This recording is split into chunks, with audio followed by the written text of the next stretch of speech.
Hi, இன்னைக்கு ஈஸியாக குயிக்காக எப்படி சேமியா கிச்சடி செய்யுதுன்னு வாங்க பார்க்கலாம்.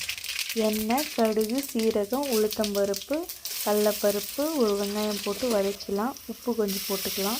தக்காளி ஒன்று போட்டுக்கலாம். போட்டு வதக்கிட்டு பச்சை மிளகா, காஞ்ச மிளகா. இன்றைக்கி நான் என்ன காய் சேர்த்துருக்கேன்னா பச்சை பட்டாணி, கொடை மிளகா, பீன்ஸு, கேரட் போட்டு கொஞ்சம் வதக்கிடலாம். கொஞ்சமாக மஞ்சள் தூள் போட்டு வதக்கிடலாம்.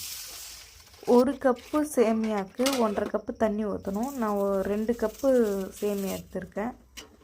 5 நிமிஷம் மூடி போட்டு வேக வச்சிங்கன்னா சுவையான சேமியா கிச்சடி ரெடி. வாங்க என் பொண்ணுக்கிட்ட கொடுத்து டேஸ்ட் பண்ண சொல்லலாம். நிறைய பேர் வீடியோ சப்ஸ்கிரைப் பண்ணாமல் பார்க்குறீங்க. சப்ஸ்கிரைப் பண்ணால் நானும் ஹாப்பியாக இருப்பேன், வீடியோ பார்க்குற நீங்களும் ஹாப்பியாக இருப்பீங்க. சூப்பர்.